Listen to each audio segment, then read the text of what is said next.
Àwọn akẹ́kọ̀ọ́ tí kò dín ní méjìdínláàádọ́ta tí wọ́n jáde láti ilé ẹ̀kọ́ Christ the King Catholic College ni wọ́n bu ọlá fún nípasẹ̀ ayẹyẹ ìyọrí ẹ̀kọ́ wọn, níbi tí wọ́n ti rọ̀ wọ́n pé kí wọ́n jẹ́ aṣojú rere fún ilé ẹ̀kọ́ tí wọ́n ti jáde. Oore-ọ̀fẹ́ Ògúnṣọlá tó wà níbi ayẹyẹ náà jábọ̀ ròyìn wípé àwọn akẹ́kọ̀ọ́ wọ̀nyí tí wọ́n kọ́ dáadáa tí wọ́n sì ní ìwà rere tún gba ìwé ẹ̀rí ìparí ẹ̀kọ́ wọn. Ẹgbẹ́ ẹ̀kún ìròyìn náà síwájú sí i. Ayẹyẹ ìkẹ́kọ̀ọ́jáde fún àwọn ọmọ Oniwe Mewa yìí náà ló bẹ̀rẹ̀ pẹ̀lú ọ̀pọ̀lọpọ̀ ohun tí wọ́n yà sọ́tọ̀ pẹ̀lú àdúrà bí àwọn òbí àti àwọn àlùfáà náà ṣe fi àwọn ọmọ akẹ́kọ̀ọ́jáde Oniwe Mewa ti ọdún 2025 tí wọ́n túmọ̀ sí ACONS lé Ọlọ́run lọ́wọ́.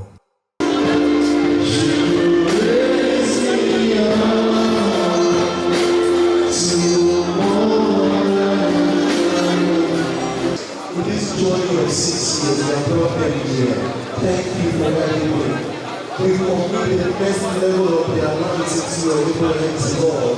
Take absolute control. Alága ayẹyẹ náà ti ṣe Honorable Michael Ajibade nígbà tí ó ń kí àwọn ọmọ náà kú oríire àti àwọn òbí wọn. Níbẹ̀ ni ó ti rọ àwọn ọmọ akẹ́kọ̀ọ́jáde yìí láti má kó rẹ̀wẹ̀sì ọkàn kí wọ́n má ṣe sinmi lórí ọ̀rọ̀ wọn ṣùgbọ́n kí wọ́n má sapá lórí ohun tó dájú lórí ọ̀nà ìgbésí ayé wọn. Bíṣọ̀bù ìjọ Àgùdà ti Dàọ́sìsì Ìjẹ̀bú-Òde Most Reverend Francis Adesina lẹni tí wọ́n ṣojú fún àti ọ̀gá iléèwé náà tí í ṣe Reverend Father John Aruleba nínú ọ̀rọ̀ wọn ni wọ́n ti ké sí àwọn akẹ́kọ̀ọ́ jáde yìí kí wọ́n dákun dábọ̀ láti mọ̀ níṣẹ́ ohun tí wọ́n kọ́ nílé ẹ̀kọ́ ọ̀hún kí ìyàtọ̀ gedegbe lè bá wà fún wọn láwùjọ. Níbẹ̀ ni àwọn méjèèjì ti rọ àwọn akẹ́kọ̀ọ́ jáde yìí kí wọ́n dákun dábọ̀ súnmọ́ Ọlọ́run ní gbogbo ọ̀nà tó wù wọ́n tí wọ́n bá tọ̀ ní ìgbésí ayé wọn. Láti mọ rírì ipa pàtàkì ohun ipa takuntakun àti àwọn ohun mánigbàgbé tí àwọn akẹ́kọ̀ọ́ kọ̀ọ̀kan ṣe nínú ìgbà ìkẹ́kọ̀ọ́ wọn. Níbẹ̀ ni wọ́n ti fi àmì ẹ̀yẹ dá lára wọn lọ́lá àti ẹ̀bùn lóríṣiríṣi pẹ̀lú ìwé ẹ̀rí mọ̀yege fún àwọn akẹ́kọ̀ọ́ jáde náà. Tìdùnnú tayọ̀tayọ̀ ni akẹ́kọ̀ọ́ tó perégedé jùlọ tí í ṣe Ilekuba Anthem fi ayọ̀ rẹ̀ hàn léyìí tó sì sọ wípé àlá òun wá sí ìmúṣẹ.